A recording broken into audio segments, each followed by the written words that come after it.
ব্যস্ত জীবন প্রার্থনাকে কঠিন করে, কিন্তু প্রার্থনা ব্যস্ত জীবনকে সহজ করে তোলে। দোয়া আপনার স্বপ্নকে বাস্তবে পরিণত করার ক্ষমতা রাখে। আর আল্লাহ যাকে পথ দেখান তাকে পথদুষ্ট করার কেউ নেই। মুসলিম হও সারা দিনের জন্য, দিনে মাত্র 5 বারের জন্য নয়। স্টাইল অবশ্যই থাকা উচিত, তবে সেটা পোশাকে নয়, চরিত্রে।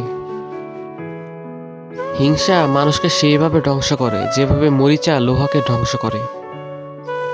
মোনাজাতে ঝরে পড়া চোখের পানি কখনো বিফলে যায় না। কাউকে বারবার ডাকলে সে রাগ হয়, কিন্তু আল্লাহ তাআলা খুশি হন।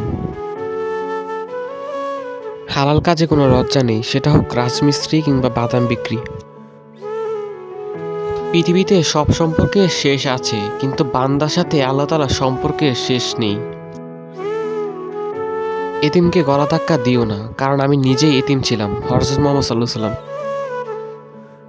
তওবা করতে লজ্জাবোধ করো না, মনে রেখো তোমার গুনাহর চাইতে আল্লাহর দয়া অনেক বড়। আল কোরআনের হরফগুলো কালো, কিন্তু এর ভেতর লুকিয়ে আছে হেদায়েতের আলো। সবচেয়ে খুশির সংবাদ হলো আল্লাহ তাআলার রাগের চেয়ে দয়ার পরিমাণ বেশি। আলহামদুলিল্লাহ। দুনিয়াতে আল্লাহ তাদেরকেই দুঃখ কষ্ট দেন যাদেরকে তিনি ভালোবাসেন। হেদায়েত হচ্ছে হৃদয়ের বসন্ত, যে পায় সে বদলে যায়। যার দুঃখ কষ্ট বেশি তার প্রতি আল্লাহ তাআলার ভালোবাসাও বেশি। আপনি যেভাবে বেঁচে ছিলেন সেভাবেই আপনি মারা যাবেন।